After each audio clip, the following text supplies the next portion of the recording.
ये एक advance technology है। बत्तख, मछली, मुर्गी पालन, पानी भी क्लियर रहेगा। बकलो अगर इसमें मांसाहारी बत्तख रख देगा, कुल मछली खा के चल जाएगा। एक छोटी साइज की मछली होती है, वो 2 महीने में ही बड़ी हो जाती है। खाकी कैम्बल बत्तख की एक खासियत होती है कि वो इंटीग्रेटेड खेती, इंटीग्रेटेड इसे कहता है मिक्स्ड। इसे क्या कहेंगे? मिक्स्ड। ये तो समझ में आ गया। मिक्स्ड खेती किसे कहेंगे? जब आप खेती भी कीजिए और पशुपालन भी कीजिए। क्या कीजिए? पशुपालन, पशुपालन भी कहे। लेकिन ये क्या होता है? समेकित कृषि या खेती के साथ साथ ये एक एडवांस टेक्नोलॉजी है। एडवांस टेक्नोलॉजी के तहत एक का वेस्ट पदार्थ दूसरे के लिए भोजन बन जाता है। एक का वेस्ट पदार्थ दूसरे के लिए भोजन बन जाता है। जैसे देखो, मछली जो होता है उसके शरीर को हाई प्रोटीन चाहिए, हाई प्रोटीन चाहिए। लेकिन मुर्गी जो होती है, सब मुर्गी का जो बीट होता है, जो टॉयलेट लेटरिन जो होता है मुर्गी का, वो बहुत ही ज़्यादा हाई प्रोटीन मिनरल वाला होता है। तो जब हम उसमें डाल देते हैं तो मछली जो होती है वो उसको खा लेती है। मछली क्या कर जाती है? खा जाती है। लेकिन मछली का जो डाइजेस्टिव सिस्टम है ना, उसमें से केवल प्रोटीन निकाल लेता है, केवल प्रोटीन निकाल लेता है, बाकी उसके वेस्ट पदार्थ को फेंक देता है। जैसे हम नाक से सांस जब लेते हैं तो हम ऑक्सीजन नहीं लेते हैं, विभिन्न प्रकार की गैस लेते हैं, जैसे कार्बन डाइऑक्साइड, CO2, कोई सिगरेट पी के धुआं उड़ाया है, कहीं कुछ हो रहा है, लेकिन हमारा फेफड़ा उसमें से केवल ऑक्सीजन छीन लेता है, बाकी सबको वापस कर देता है। उसी तरह जो मछली जो होती है, जो मुर्गी बीट करती है, जो उसका लेडी होता है, बीट होता है उसका, तो उसमें से केवल मछली का जो पाचन तंत्र है केवल प्रोटीन खींच लेता है, बाकी वेस्ट पदार्थ को फेंक देता है। तो समेकित कृषि ऐसे ही होती है। जैसे आप देखिए, यहाँ पर हम समेकित खेती में क्या कर सकते हैं? मुर्गी पालन। कौन सा? मुर्गी, बत्तख, मछली। अब समझो क्या है, ध्यान से समझो। मुर्गी के साथ बत्तख या मुर्गी पाल लीजिए, उसके साथ क्या पाल ले? मछली। अब जैसे ये तालाब है, ध्यान से समझो, ये तालाब हो गया। ये क्या हो गया? तालाब। अब यहाँ पर बना दो मुर्गी के रहने वाला यहाँ बना दो, यहाँ खंभा डाल देते हैं यहाँ पे, ताकि ये स्ट्रक्चर इस तरह बना रहेगा। इसमें पानी है,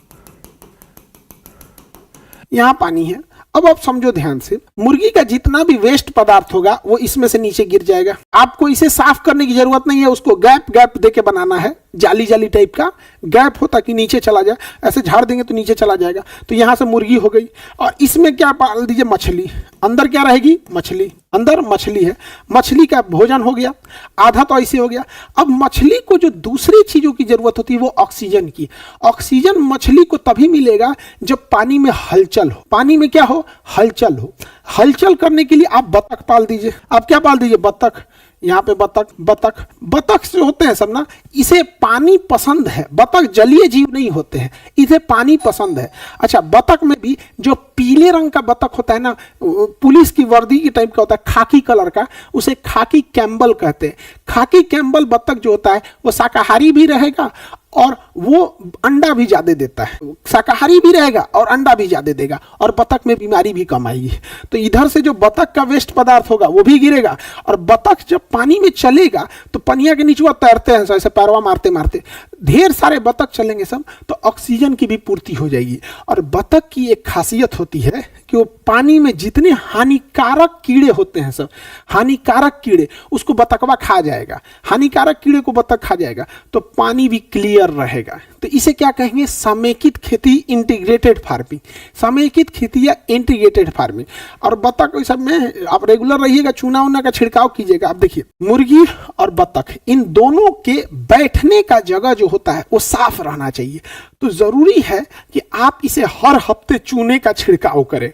चूना नहीं छिड़केंगे तो बीमारी आएगा। तो जैसे इस पे चूना छिड़केंगे तो चूना नीचे गिरेगा, और जैसे चूना पानी इसमें गिरेगा ऑक्सीजन बना देगा। चूना पानी में गिरते क्या बनाने लगेगा? ऑक्सीजन।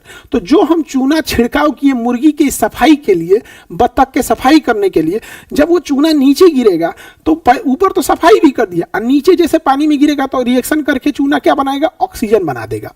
तो मछली को ऑक्सीजन की भी पूर्ति हो गई। छोटी मछली को खा जाएगा। बत्तख शाकाहारी वाला ले रहे हैं या मांसाहारी वाला ले रहे हैं, इस पे डिपेंड करता है।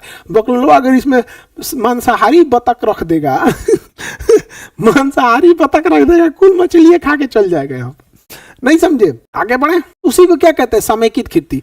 अब देखो मछली जो होती है, मछली को तालाब का ढाल तिरछा चाहिए होता है, तो इसलिए तालाब का ढाल जब तिरछा बनाएंगे तो मछली के लिए अच्छा होता है। लेकिन तालाब का ढाल खड़ा बना दीजिएगा, खड़ा तालाब का ढाल बना दीजिएगा तो वहां झींगा के लिए अच्छा होता है। तो चारों कोना जो रहेगा उसमें एक कोना का ढाल एकदम खड़ा बना दीजिए, उधर झींगा पाल दीजिए, खत्म कहानी, हो गया झींगा। समझ में गया कि नहीं आ गया? तो इसी को क्या कहते हैं, समेकित खेती, इंटीग्रेटेड फार्मिंग कहेंगे। क्या कहेंगे, इंटीग्रेटेड फार्मिंग। ये जो तालाब है, ये तालाब के पास पानी रहेगा कि नहीं रहेगा? तालाब के पास पानी रहेगा तो इसके साइड साइड में आप केला का पेड़ बो सकते हैं। क्या बो सकते हैं, केला का पेड़, क्योंकि केला को बहुत ज्यादा पानी चाहिए। केला को क्या चाहिए, बहुत ज्यादा पानी चाहिए। हो गया, केला के पेड़ को बहुत ज्यादा पानी चाहिए, तो साइड साइड में आप क्या बो दीजिएगा, केला का पेड़ बो दीजिएगा। हो गया। इससे फायदा क्या होगा कि अगर आपके खेत में, आपके तालाब में कोई जलन से जहर फेंक दिया ना, तो मछली के मरने की संभावना फिक्स है कि मर जाएगी।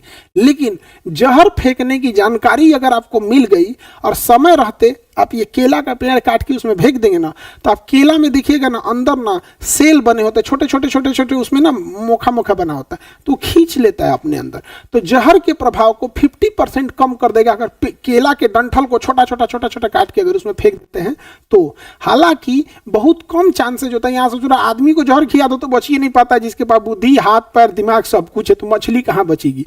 यही सब चीजें ना गाँव में सबसे खराब लगती है, सबसे खराब लगती है। सर राजस्थान में ये नहीं हो सकता, बिल्कुल हो सकता है राजस्थान में, बशर्ते, सुनिए ध्यान से, राजस्थान में करने के लिए तालाब जब आप खोदिएगा, तो जब आप तालाब खोदिएगा ना राजस्थान में, तो तालाब के नीचे प्लास्टिक बिछाइएगा, मोटा प्लास्टिक बिछाना पड़ेगा आपको तालाब के नीचे, ताकि पानी नीचे ना जा सके। इससे फायदा ये होता है, कोई भी मछली पालता है तो तालाब के नीचे प्लास्टिक बिछाना पड़ेगा, क्योंकि मिट्टी से गंदगी और कीटाणु भी आते हैं सब, जिससे मछली खराब हो जाती है, तो प्लास्टिक बिछाना पड़ता है। तो राजस्थान में भी बिछाएंगे, और इवन अगर आपको मछली पालन करना है तो उसमें भी डालना पड़ेगा, उसका एक अलग प्लास्टिक आता है, तालाब के लिए अलग जियो फाइबर आता है, उसका अलग नाम होता है। समझ में आ गया? तो राजस्थान में भी कर सकते हैं ये चीजें। तो इंटीग्रेटेड फार्मिंग। अब जैसे धान का खेत है, जब धान बड़ा हो जाए, 1-1.5 महीना का धान हो जाए, मजबूत हो जाए, तो धान के खेत में आप बतख छोड़ दीजिए। धान के खेत में आप क्या छोड़ सकते हैं, बतख छोड़ सकते हैं। तो धान के जितने कीटाणु होंगे, कीड़े मकोड़े, बतखवा खा जाएगा। उसमें आप छोटी वाली मछली छोड़ देंगे, क्योंकि मछली की वैरायटी पे भी डिपेंड होता है। कुछ मछली 1.5 साल में बड़ी होती हैं, कुछ मछलियां 6 महीने में ही बड़ी हो जाती हैं। एक छोटी साइज की मछली होती है, वो 2 महीने में ही बड़ी हो जाती है। जबकि धान के खेत में प्रॉपर 2 महीना पानी लगा होना चाहिए। आपने जो धान की खेती की है, अगर प्रॉपर 2 महीना धान की खेत में पानी नहीं है ना, तो आपका धान बर्बाद हो जाएगा। तो आप वो छोटका मछलियां डाल सकते हैं, एटलीस्ट जब तक 2 महीना में होगा और उसमें मछली आ जाएगी यहाँ पर। तो ये कई टाइप की होती है। सर बतकवा गोभी का पत्ता खा जाता है, तो भूखले रहेगा तो कुछ खा जाएगा।